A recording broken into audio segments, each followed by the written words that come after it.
Get him out of my ER! Get this garbage out of my ER before I have you arrested! Dr. Richard Pemberton's voice cuts through Metropolitan General Hospital like a whip, his white coat pristine, gold watch glinting as he glares at a black man holding his unconscious mother. Please! She can't breathe! I don't give a damn what sob story you're selling. Pemberton steps closer, voice dripping venom. This isn't some street clinic for your kind. The ER goes dead silent. Nurses freeze mid-step. Patients stop scrolling their phones. Security guards shift nervously. The elderly woman's lips turn blue under harsh fluorescent lights. Her son's hands tremble, but his voice stays steady. Sir, she needs help now. What she needs is to get out. Pemberton smirks. Before I make you both disappear. But Dr. Pemberton has no idea who he's talking to, and that ignorance will cost him everything. 4 hours earlier, Dr. Jeremiah Washington sat in his mother's kitchen, watching her measure insulin with the precision of a retired school teacher. Rosa Washington, 73 years old, had taught third grade for 42 years. Her hands still moved with classroom confidence. Baby, you don't need to hover over me like I'm helpless. Her voice carried the same authority that once commanded rowdy 8-year-olds. The scent of her evening tea, chamomile with honey, filled the small Detroit kitchen. Jeremiah smiled, adjusting his simple polo shirt. Tomorrow, he will trade casual clothes for surgical scrubs as Metropolitan General's new chief medical officer. But tonight, he was just Rosa's son, making sure she took her heart medication. Mom, after what happened last month, he touched the pill organizer she'd knocked over during her previous cardiac episode. The plastic rattled against the Formica counter. That was nothing but stress. Rosa waved him off, settling into her favorite armchair. The leather creaked under her weight, worn smooth by decades of evening news and crossword puzzles. Jeremiah had earned his medical degree from Johns Hopkins, completed trauma surgery residency at Walter Reed, served 3 tours as an Army combat medic in Afghanistan, but in this house, he remained the little boy who scraped his knees and needed Band-Aids. The living room walls displayed Rosa's legacy. 42 class photos, hundreds of thank you cards from former students, a framed letter from the Detroit School Board praising her dedication. The afternoon sun streaming through lace curtains illuminated a lifetime of service. Dr. Washington. Jeremiah tested the title silently. Monday morning, he would walk into the Metropolitan General with authority over every department, every decision, every doctor, including Dr. Richard Pemberton. He'd researched Pemberton thoroughly. 8 years as emergency chief, excellent surgical skills, but the whispered complaints troubled him. Delayed treatment for certain patients, insurance questions before medical assessment, subtle discrimination disguised as efficiency. The hospital board had hired Jeremiah specifically to address these issues. Metropolitan General served Detroit's most diverse neighborhoods, yet leadership remained overwhelmingly white and increasingly disconnected from their patient population. His phone buzzed with text messages from colleagues congratulating him on the appointment. Dr. Sarah Carter from Hopkins, "You'll change everything there." Dr. Marcus Johnson from Walter Reed, "Detroit's lucky to have you." But Jeremiah kept his new position secret from Rosa. She worried enough about his transition from military to civilian medicine. Adding the pressure of a high-profile administrative role seemed unnecessary. "Turn up the volume, baby." Rosa pointed her remote at the television. The evening news anchor discussed rising healthcare costs, medical bankruptcies, families choosing between medications and groceries. 40 years I taught those children," Rosa murmured, "and now they can't afford to get sick." Jeremiah watched his mother's profile in the flickering television light. Her generation had lived through segregation, integration, and the slow progress toward equality. Yet here they were in 2024, still fighting battles she thought were won decades ago. The neighborhood outside reflected Detroit's complex revival. Young professionals bought renovated houses next to longtime residents like Rosa. Coffee shops and art galleries mixed with corner stores and community centers. Progress came unevenly, sometimes creating tension between old and new. The Metropolitan General sat at the heart of this change. A Level 1 trauma center serving everyone from downtown executives to minimum wage workers. The emergency room saw gunshot victims and heart attacks, overdoses and accidents, the full spectrum of urban medicine. Jeremiah had studied the hospital's demographics carefully. 60% of patients were minorities, but only 20% of attending physicians shared that background. Worse, patient satisfaction scores showed clear disparities in treatment quality based on race and insurance status. Tomorrow would begin his mission to change that culture, but tonight he was simply a son ensuring his mother's evening medications were properly organized. "You know what I'm proud of?" Rosa's voice carried across the small room. "Raising a man who serves others. First the army, now medicine. Your daddy would be so proud." James Washington had died in Vietnam when Jeremiah was 3. Rosa raised him alone, working double shifts to pay for his education while never missing a parent-teacher conference or school play. "I learned service from you, Mom." Jeremiah squeezed her hand. Her skin felt paper-thin, but her grip remained strong. The evening news continued its litany of problems: healthcare inequality, institutional bias, patients denied care. Rosa shook her head at each story. "When will people learn that dignity isn't about money or color?" she asked the television screen. "Soon," Jeremiah thought silently. "Very soon." The chest pain hit Rosa like lightning during the 10 o'clock news. She gasped, clutching her left arm as the remote clattered to the floor. The sharp scent of spilled tea filled the air as her mug crashed against the coffee table. "Mom!" Jeremiah dropped his medical journal, his combat medic training kicking in instantly. Rosa's face had gone gray, sweat beading on her forehead despite the cool evening air. "Can't breathe," she whispered, her voice barely audible over the television's drone. Jeremiah checked her pulse, rapid and irregular at 110 beats per minute. Her skin felt clammy, cold to the touch like wet clay. Classic signs of cardiac distress. He needed to get her to a hospital immediately. "We're going to the Metropolitan General. Right now." He lifted Rosa gently, her small frame trembling against his chest. The familiar weight reminded him of carrying wounded soldiers, except this time it was his mother. The drive took 12 minutes through empty Detroit streets lined with flickering streetlights. Rosa's breathing grew more labored with each traffic light, her chest rising in short, desperate gasps. Jeremiah's hands gripped the steering wheel until his knuckles went white, forcing himself to stay calm while his mother's life hung in the balance. Metropolitan General's emergency entrance blazed with harsh white light that made the concrete glow like daylight. Ambulances lined the circular drive, their red strobes painting urgent patterns across parked cars. The automatic doors swooshed open with mechanical precision, releasing a wave of antiseptic air and medical urgency. Jeremiah carried Rosa through the chaos. The ER buzzed with Friday night activity, gunshot victims bleeding through gauze, overdose patients thrashing on gurneys, accident casualties moaning behind thin curtains.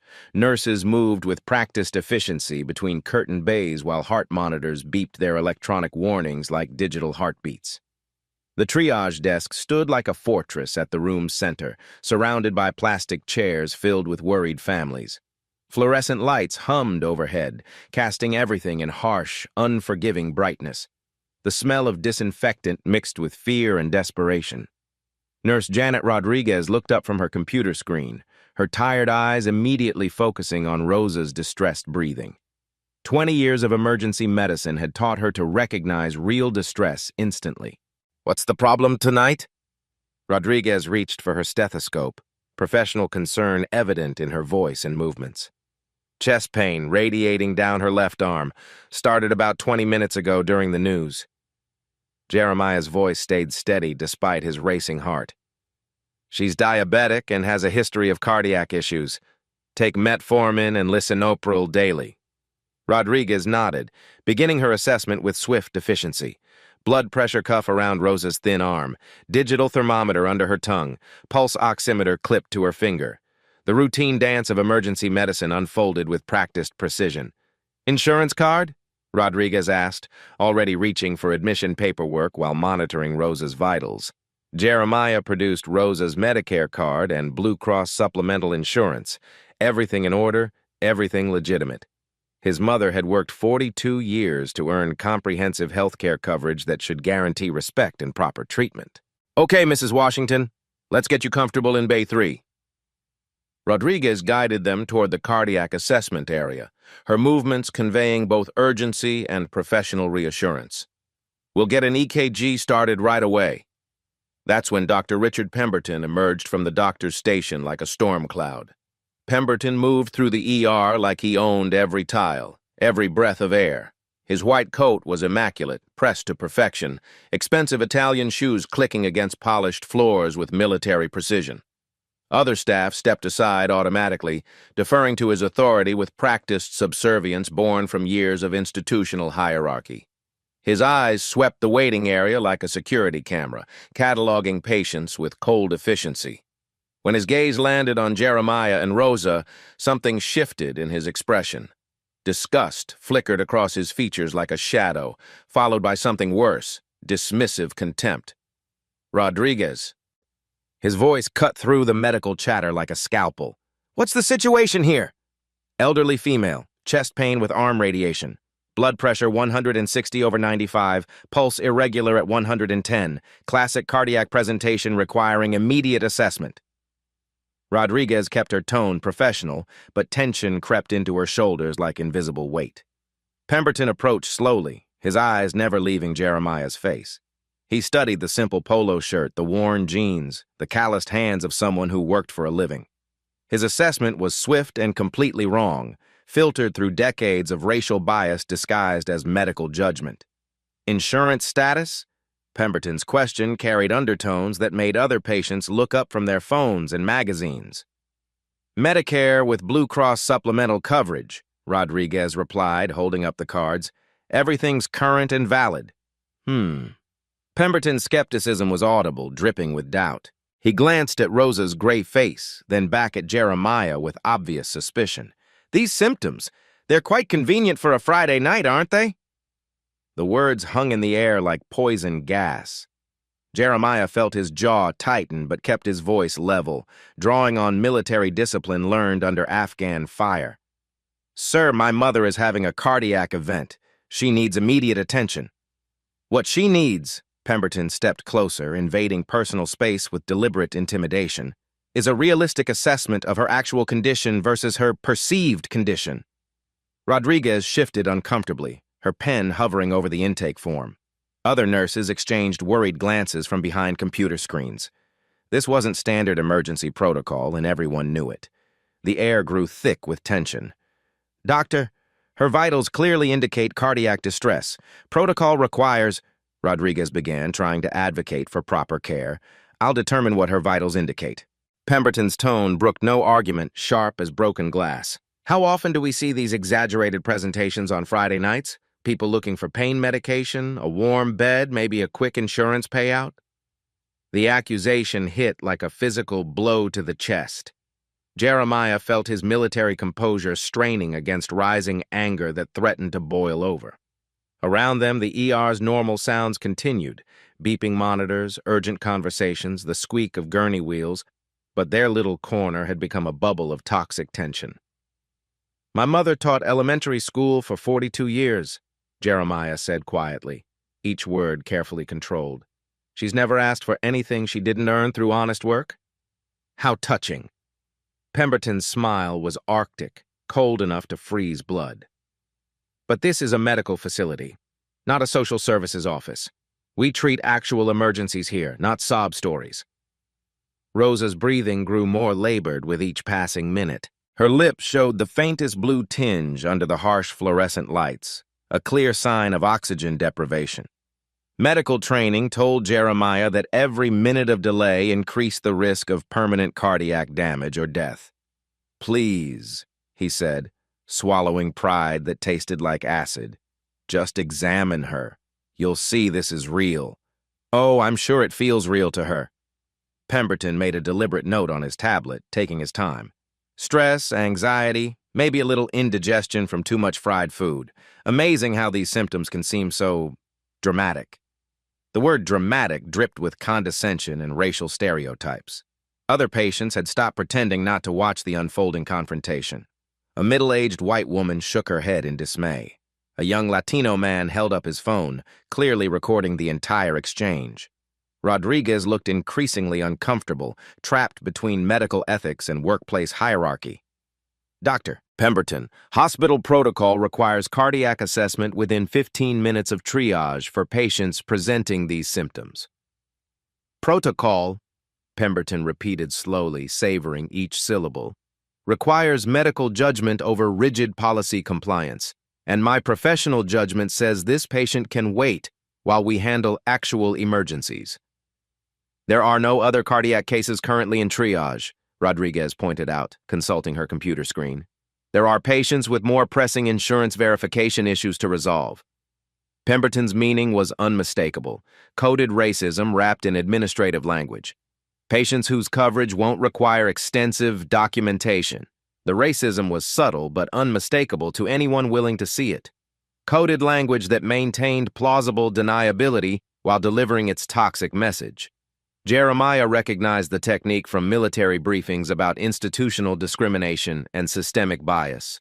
"How long do we have to wait?" Jeremiah asked, his voice steady despite Rosa's worsening condition. "As long as it takes." Pemberton turned away dismissively, his white coat billowing like a cape. "Rodriguez, see that they're comfortable in the waiting area, far from the actual patients." The deliberate emphasis on actual patients cut through the ER like a blade. Rosa's hand found Jeremiah's arm, her touch weak and trembling like autumn leaves. "Baby," she whispered, her voice barely audible. "Maybe we should go somewhere else." "No, Mom." Jeremiah's voice carried quiet steel forged in military service. "You deserve care here. We're not leaving." Pemberton paused at the doctor's station, his back still turned but his voice carrying across the entire waiting area. "Some people need to learn that demanding special treatment isn't the same as deserving it." 45 minutes crawled by like hours. Rosa's condition deteriorated with each passing moment. Her skin grew grayer, sweat beading on her forehead despite the hospital's aggressive air conditioning. The blue tinge around her lips deepened, spreading like spilled ink. Jeremiah watched other patients receive immediate attention. A young white woman with a sprained ankle was whisked away within minutes. An elderly white man complaining of indigestion got an immediate EKG. Even a teenager with obvious drug intoxication received faster assessment than Rosa's cardiac emergency. "This is discrimination," whispered Maria Santos, an older Latina woman waiting with her grandson. "I've seen this before. My husband died because they made us wait 6 hours for chest pain." The pattern was unmistakable. Pemberton moved through the ER like a puppet master, orchestrating delays for certain patients while fast-tracking others. His criteria had nothing to do with medical urgency and everything to do with skin color and perceived social status. "Nurse Rodriguez," Pemberton's voice cracked like a whip. "I need those insurance verification forms completed before any treatment begins. Every box checked, every signature verified." Rodriguez looked up from her computer, frustration evident in her tired eyes. "Doctor, Mrs. Washington's insurance is already verified. Medicare and Blue Cross are both current. Then verify it again." Pemberton's smile was predatory. "You know how these government programs can be unreliable. We can't afford to treat patients whose coverage might be denied later." The bureaucratic torture was deliberate and systematic. Forms that should take 5 minutes stretched into hour-long ordeals, required signatures multiplied mysteriously. Insurance verification calls were placed on indefinite hold. Rosa's breathing became increasingly labored. She clutched Jeremiah's hand with diminishing strength, her pulse racing irregularly under her papery skin. Classic signs of cardiac distress were progressing toward cardiac arrest, yet Pemberton maintained his administrative charade. "Blood pressure 180/110, Rodriguez reported quietly to another nurse. "Pulse erratic at 125. She needs immediate intervention." "What she needs," Pemberton interjected, appearing beside them like a vulture, "is patience. Medical care isn't a drive-through service for people who think they can skip the line." The racist implication hung in the air like toxic smoke. Other patients shifted uncomfortably in their plastic chairs. Miguel Santos, the security guard, clenched his fists while watching the deliberate cruelty unfold. Pemberton's psychological warfare intensified with each passing minute. He questioned Rosa's symptom descriptions, suggesting she was exaggerating for attention. He implied that chest pain was often psychosomatic in certain populations. His medical degree became a weapon of discrimination. "Doctor," Jeremiah said carefully, "my mother's medical history shows 3 previous cardiac episodes. This presentation is consistent with acute coronary syndrome requiring immediate intervention." Pemberton's eyes narrowed dangerously. "Are you attempting to practice medicine without a license? Because that's exactly what it sounds like." "I'm describing my mother's documented medical history. What you're doing is questioning my professional judgment." Pemberton stepped closer, using his height to intimidate. "And I don't appreciate medical advice from concerned family members."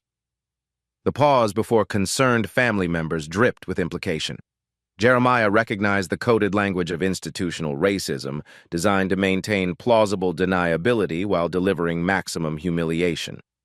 Around them, the ER buzzed with normal activity. Nurses moved efficiently between patients, doctors consulted over charts, ambulances delivered new emergencies. Yet Rosa Washington sat dying in plain sight while receiving no care whatsoever. "Her oxygen saturation is dropping," Rodriguez reported with growing urgency. 91% and falling. "Then perhaps she should try breathing more effectively," Pemberton suggested with casual cruelty. Amazing how anxiety can affect respiratory function. The medical gaslighting was systematic and vicious. Pemberton used his authority to reinterpret every symptom, dismiss every concern, and delay every intervention. His racism wore a white coat and spoke in medical terminology. Maria Santos pulled out her phone and began recording. "This is murder," she whispered to her grandson. "They're killing that woman with paperwork." Other patients joined the digital documentation. Phones emerged from purses and pockets, capturing Pemberton's discriminatory behavior from multiple angles. The evidence accumulated in real time, uploaded to social media platforms where it began spreading like wildfire. #racist doctor started trending within 20 minutes. #justice for Rosa followed shortly after. The hospital's reputation began crumbling in cyberspace while Rosa's heart struggled in real space. "I need to speak with the supervisor," Jeremiah said quietly. "I am the supervisor," Pemberton replied with obvious satisfaction. "Chief of Emergency Medicine, the highest authority in this department. And my authority says your mother waits until I'm satisfied she deserves treatment." The power dynamics couldn't be clearer. Pemberton held absolute control over life and death decisions, wielding his position like a medieval lord dispensing justice to peasants. His racism was protected by institutional hierarchy and administrative bureaucracy. Rosa's condition reached critical status. Her lips turned distinctly blue, her breathing shallow and rapid. Sweat poured down her face despite the cool air. Every medical indicator screamed cardiac emergency, yet Pemberton maintained his sadistic delay. "Blood pressure 190/115, Rodriguez reported with barely controlled panic. "Pulse 130 and irregular. Doctor, she's going into cardiac distress." "Then perhaps," Pemberton said slowly, savoring each word like fine wine, "she should have thought about her heart health before coming to my emergency room with fabricated symptoms." The accusation of fabrication was the final straw. Jeremiah felt his military discipline straining against righteous fury. This wasn't just medical malpractice. It was attempted murder disguised as healthcare administration. "Sir," Jeremiah's voice carried a dangerous quiet, "you're watching my mother die while playing insurance games. That's not medicine. That's something else entirely." "What it is," Pemberton stepped nose to nose with Jeremiah, "is professional medical judgment applied to patients who may not deserve our premium services." The mask had finally slipped. Raw racism emerged from behind medical terminology and administrative procedure. Pemberton's hatred was naked now, exposed for everyone to see and record. Rosa suddenly gasped, her back arching in the waiting room chair. Her hand clutched her chest as pain ripped through her body like lightning. The cardiac episode was reaching its climax, demanding immediate intervention or risking permanent damage. "Mom!" Jeremiah caught her as she slumped forward. "Still acting?" Pemberton asked with clinical detachment. "Amazing how realistic these performances can seem." That's when Rosa lost consciousness entirely. Her body went limp in Jeremiah's arms, her breathing barely perceptible. The woman who had raised him, taught hundreds of children, and dedicated her life to service was dying while surrounded by medical equipment and trained professionals. She's unconscious, Rodriguez shouted, grabbing a gurney. We need cardiac response now. What we need, Pemberton said with chilling calm, is to avoid unnecessary panic over what's probably a fainting spell. But the crowd of patients had seen enough. Phones captured everything as Rosa's son held her limp body, begging for help while a doctor denied basic human decency. The evidence was overwhelming, undeniable, and about to destroy everything Pemberton thought he controlled. Because what Dr. Richard Pemberton didn't know was about to change everything forever. Rosa's body went completely limp in Jeremiah's arms. Her breathing stopped for 3 terrifying seconds before resuming in shallow, desperate gasps. The waiting room held its collective breath as a mother's life hung by a thread. That's enough!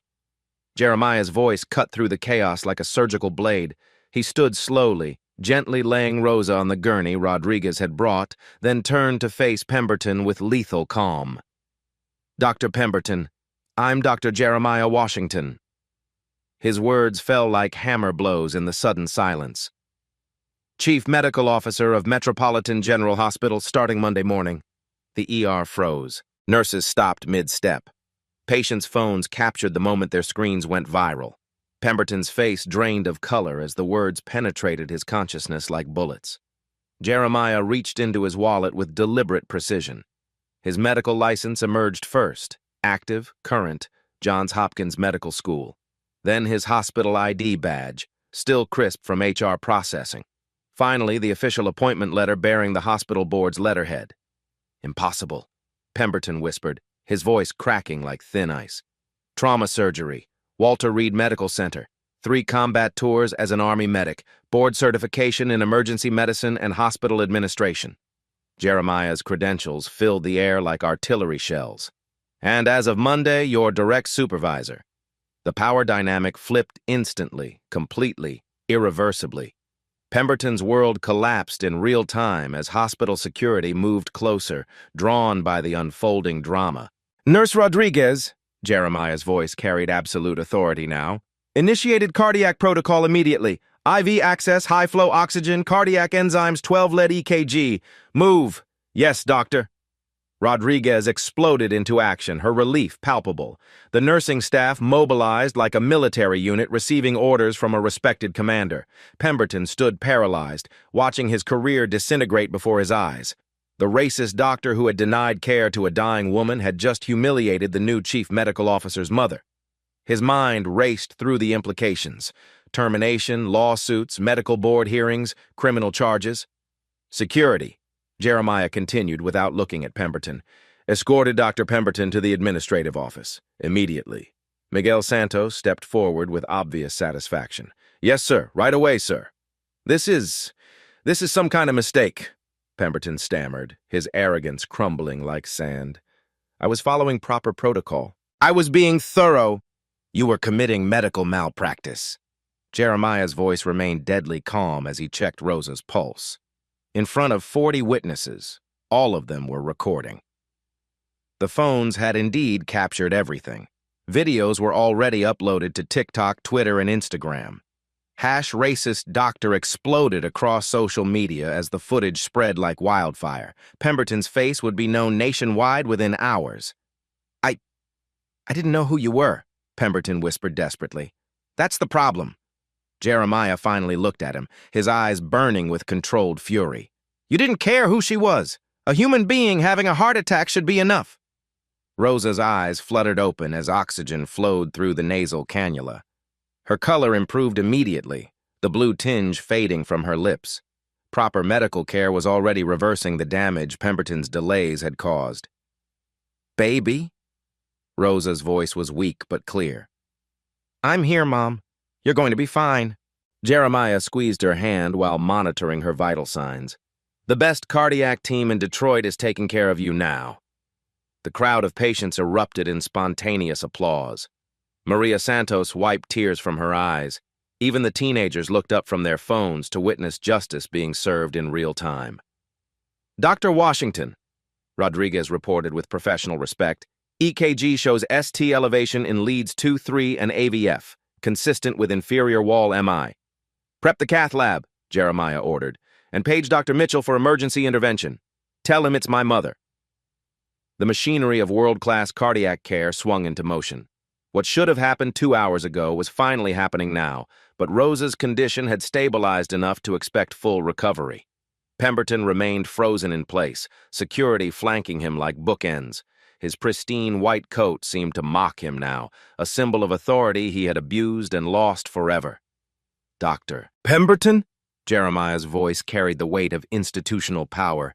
"You're suspended pending investigation. Your privileges are revoked effective immediately. You'll surrender your badge, Idaho, and access cards to security." "Please." Pemberton's voice cracked with desperation. "I made a mistake. I was having a bad night. This isn't who I am. This is exactly who you are." Jeremiah's words were surgical in their precision. "And now everyone knows it." The phones kept recording as Pemberton was escorted away, his head hanging in shame. The man who had strutted through the ER like a king now shuffled toward administrative exile like a condemned prisoner. "Ladies and gentlemen," Jeremiah addressed the waiting room with quiet authority, "I apologize for what you witnessed tonight. This hospital will do better, starting immediately." Another round of applause filled the ER. Patients who had waited in fear now saw hope.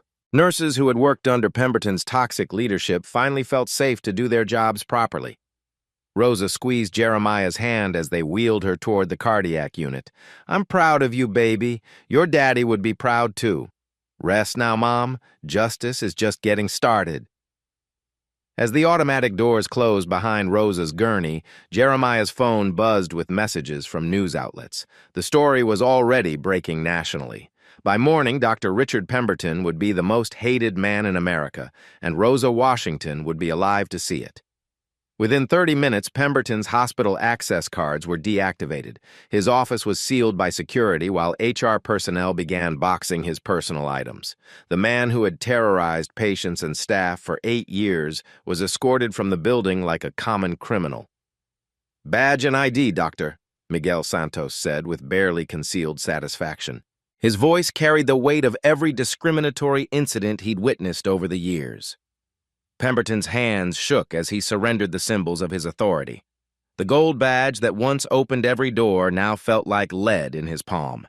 His medical career was over, finished by his own racist arrogance captured on dozens of phones. "This is a misunderstanding," Pemberton pleaded with hospital security. "I was following standard procedure. You can't destroy someone's career over one incident." "One incident?" Santos laughed bitterly. "Doctor, we've been documenting your incidents for years. Tonight just gave us the evidence we needed." The videos had already gone viral. #GetHimOut trending nationally with over 2 million views. News vans were pulling into the hospital parking lot as producers scrambled to cover the breaking story. Pemberton's racist rant was being dissected on every major network. Inside the cardiac unit, Rosa responded beautifully to treatment. The emergency angioplasty had cleared her blocked artery, restoring blood flow to her heart muscle. Dr. Patricia Mitchell, the hospital's top cardiologist, monitored her recovery with professional optimism. "Full recovery expected," Dr. Mitchell reported to Jeremiah. "The damage was minimal thanks to quick intervention. She'll be home in 3 days." Jeremiah nodded, relief flooding through him like warm water. His mother would survive, but the trauma of Pemberton's cruelty would take longer to heal. The psychological scars of medical discrimination cut deeper than physical wounds. Rodriguez approached with a stack of incident reports. "Dr. Washington, 43 witnesses have provided statements. 17 patients recorded video evidence. The documentation is overwhelming." "Good.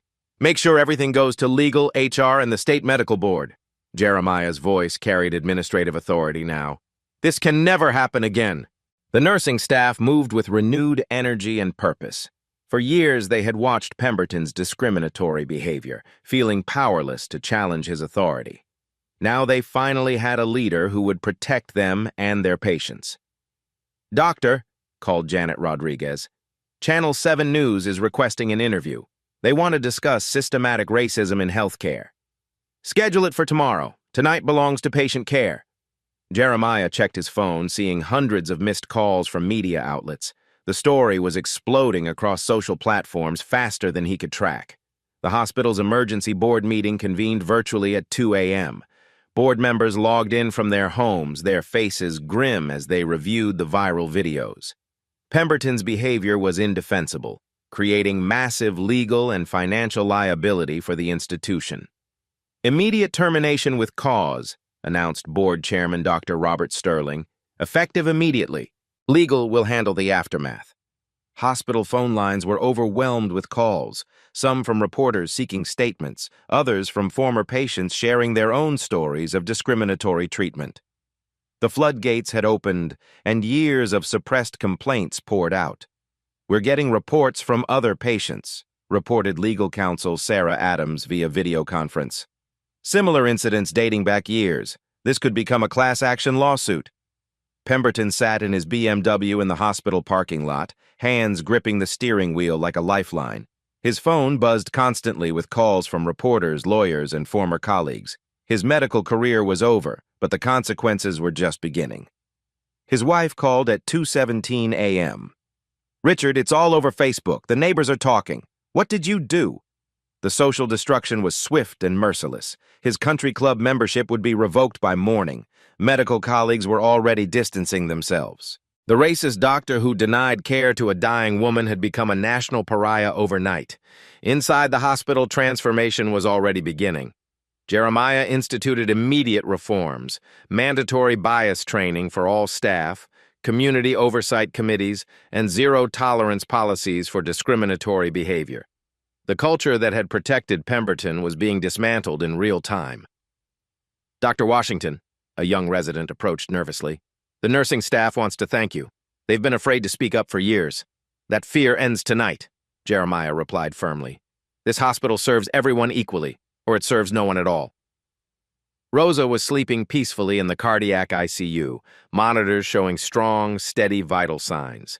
The woman who had been denied care was now receiving the finest treatment available.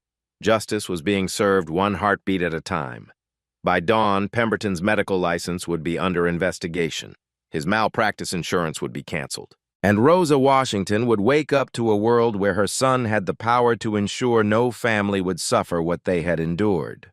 The reversal was complete, but the real justice was just beginning. 3 weeks later, the FBI's Civil Rights Division opened a formal investigation into Metropolitan General Hospital. Special Agent Patricia Carter arrived with a team of federal investigators, their black SUVs lining the hospital parking lot like a scene from a crime drama. "We're investigating pattern and practice violations of federal civil rights law," Agent Carter announced to the assembled media. "The Pemberton incident appears to be part of a larger systemic problem." The investigation moved with federal efficiency. Agents interviewed staff members who had remained silent for years, their testimonies revealing a culture of discrimination that extended far beyond one racist doctor. Electronic medical records were subpoenaed, revealing statistical disparities in treatment times, pain medication administration, and discharge rates based on race. 47 documented cases, Agent Carter reported to the Justice Department. Pattern of discriminatory treatment spanning 8 years, multiple violations of federal civil rights statutes. The evidence was overwhelming. Black patients waited an average of 43 minutes longer for pain medication. Hispanic families were questioned about immigration status before receiving emergency care. Asian patients were dismissed as drug-seeking at twice the rate of white patients with identical symptoms. Dr. Pemberton's world collapsed, systematically, legally, completely. The Wayne County Prosecutor's Office filed criminal charges: willful deprivation of rights under color of law, conspiracy to violate civil rights, and reckless endangerment. Each charge carried potential federal prison time. "This isn't just medical malpractice," announced Prosecutor Michael Johnson at a packed press conference. "This is attempted murder disguised as healthcare administration." The courtroom was standing room only when Pemberton's preliminary hearing began. Rosa Washington sat in the front row, her presence a living reminder of his cruelty. Jeremiah held her hand as prosecutors presented video evidence that made jurors gasp audibly. "Ladies and gentlemen," Assistant DA Sandra Lopez addressed the grand jury, "you will see a doctor watch a woman die while refusing treatment based solely on the color of her skin. The viral videos played on courtroom monitors, capturing every racist comment, every dismissive gesture, every moment of deliberate cruelty. Jurors watched in horror as Pemberton denied care to a dying woman while medical equipment sat unused mere feet away. "Get him out of my ER," Pemberton's recorded voice echoed through the silent courtroom. "We don't have beds for people like that." 23 victims testified during the grand jury proceedings. Maria Santos described watching her husband die after 6-hour delays for cardiac care. Dorothy Williams, the hospital cleaning lady, revealed years of observing discriminatory treatment. Miguel Santos provided security footage showing systematic patterns of abuse. "He killed my husband with paperwork," Maria sobbed into the courtroom microphone, "just like he tried to kill Mrs. Washington." The medical board hearings ran parallel to criminal proceedings. Expert witnesses testified that Pemberton's delays violated every standard of emergency medicine. Dr. Patricia Mitchell explained how each minute of delay increased Rosa's risk of permanent cardiac damage or death. By any measure of medical practice, Dr. Mitchell testified, Dr. Pemberton's actions constituted gross negligence rising to the level of criminal conduct. The state medical board voted unanimously to revoke Pemberton's license permanently. Board Chairman Dr. Robert Hayes read the decision with obvious disgust.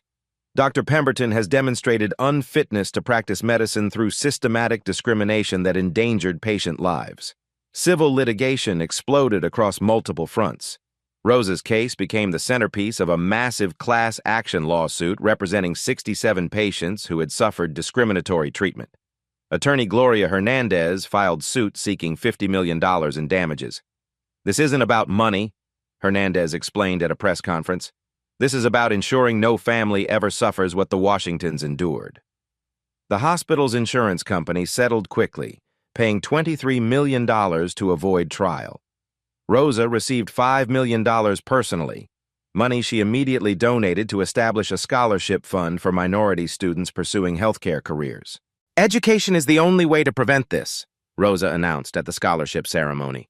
"We need doctors who look like the communities they serve." National media coverage intensified daily. 60 Minutes aired a special investigation titled Code Blue: Racism in Emergency Medicine.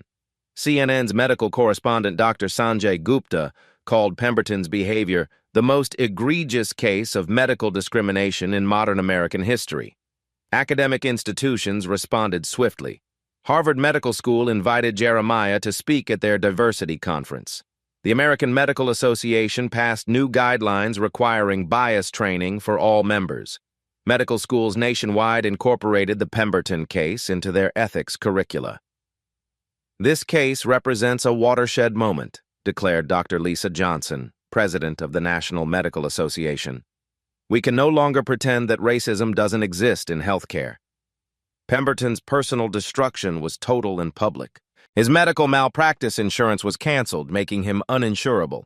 His membership in professional organizations was revoked. Former colleagues refused to associate with him, treating him like a contagious disease. His family life imploded under the pressure. His wife filed for divorce, citing irreconcilable differences and public humiliation. His children changed their names to avoid association with their father's crimes. The country club membership his grandfather had held for 60 years was permanently revoked. Federal sentencing arrived 6 months later.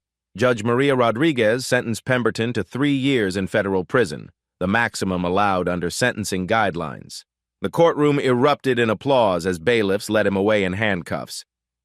"Your actions represented the worst of American healthcare," Judge Rodriguez declared.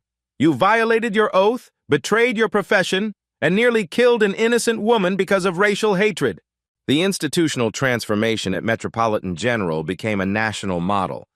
Jeremiah implemented comprehensive reforms, community oversight boards, mandatory bias training, patient advocacy programs, and statistical monitoring of treatment disparities.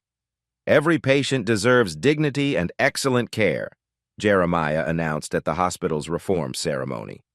"We're proving that healthcare equity isn't just possible, it's profitable and essential." Patient satisfaction scores soared to record highs. Community trust was slowly rebuilding through transparency and accountability.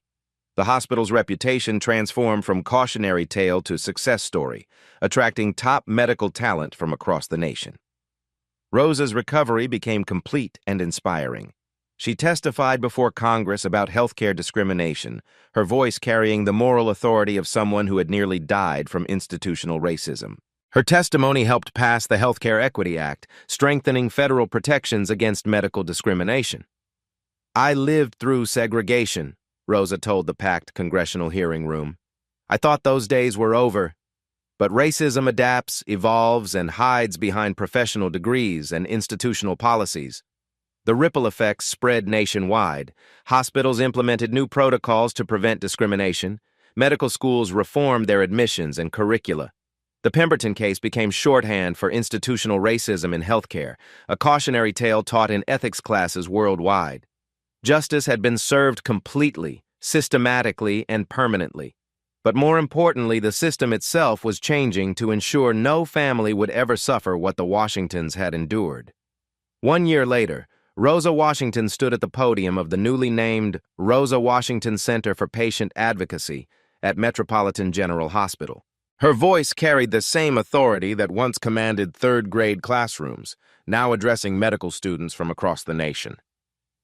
"When my son carried me into this emergency room," Rosa began, her words echoing through the packed auditorium, "I was dying, not from my heart attack, but from a doctor's hatred." The audience sat in reverent silence.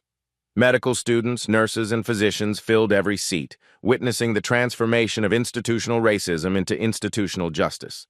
Sunlight streamed through tall windows, illuminating Rosa's face as she shared her story with quiet dignity. Jeremiah watched from the side stage, his chest swelling with pride.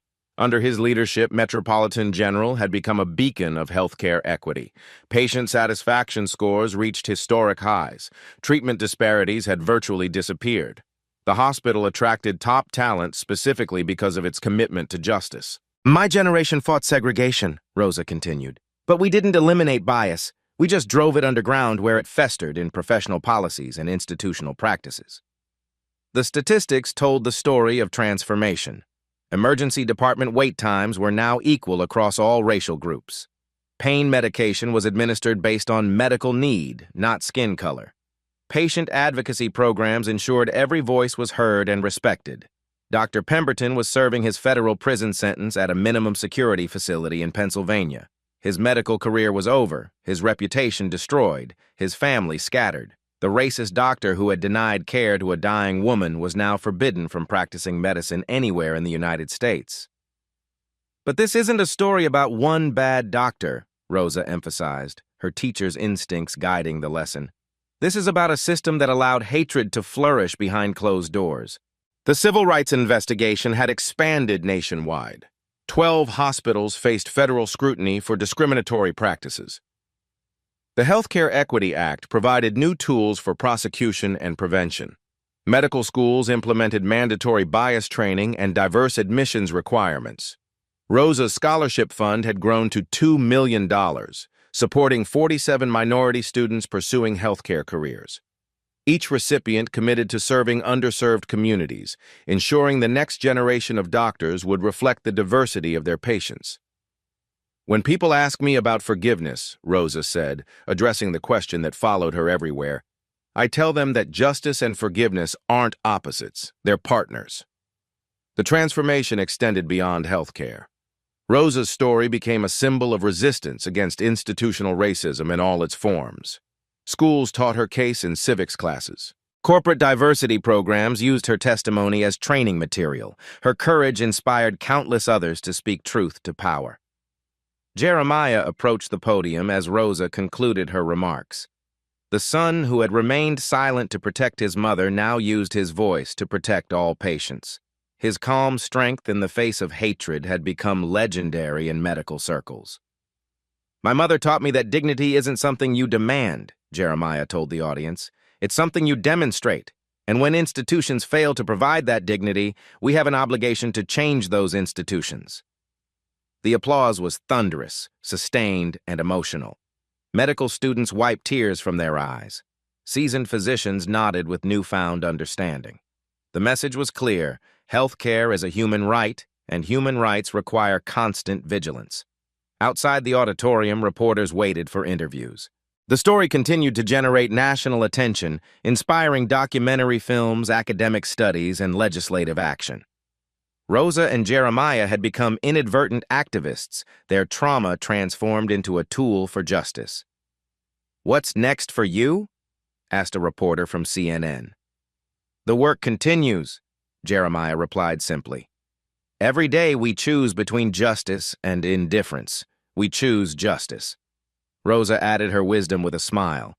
"And we teach our children to choose justice, too. That's how we break the cycle." The cameras captured their final words as the sun set over Detroit. The city that had struggled with racial division was now home to a hospital that proved change was possible. The emergency room where Rosa had nearly died was now a sanctuary where every patient received equal care. As they walked toward the parking garage, Rosa squeezed her son's hand. "Your daddy would be so proud, baby. We turned our pain into purpose. We're not done yet, Mom. This is just the beginning." The story of Rosa and Jeremiah Washington had become more than viral content. It had become a movement, a mandate, a promise that dignity and justice were non-negotiable human rights. Now it's your turn. Have you ever witnessed discrimination in healthcare or any other setting? What did you do? Share this story if it moved you. Subscribe for more stories of justice served and communities standing up for what's right. Tell us in the comments, how do you think we can make healthcare more equitable for everyone? Because Rosa Washington went to the emergency room for a heart attack and was denied care because of the color of her skin. Her son was the new chief medical officer, but she didn't know that yet. If you had witnessed this happening to someone's grandmother, mother, or sister, would you have had the courage to speak up? And more importantly, what are you going to do the next time you see injustice happening right in front of you? Sometimes justice delayed is not justice denied. It's justice documented, justice amplified, and justice served. Real change happens when good people refuse to stay silent. At Black Voices Uncut, we don't polish away the pain or water down the message. We tell it like it is because the truth deserves nothing less. If today's story spoke to you, click like, join the conversation in the comments, and subscribe so you'll be here for the next Uncut Voice.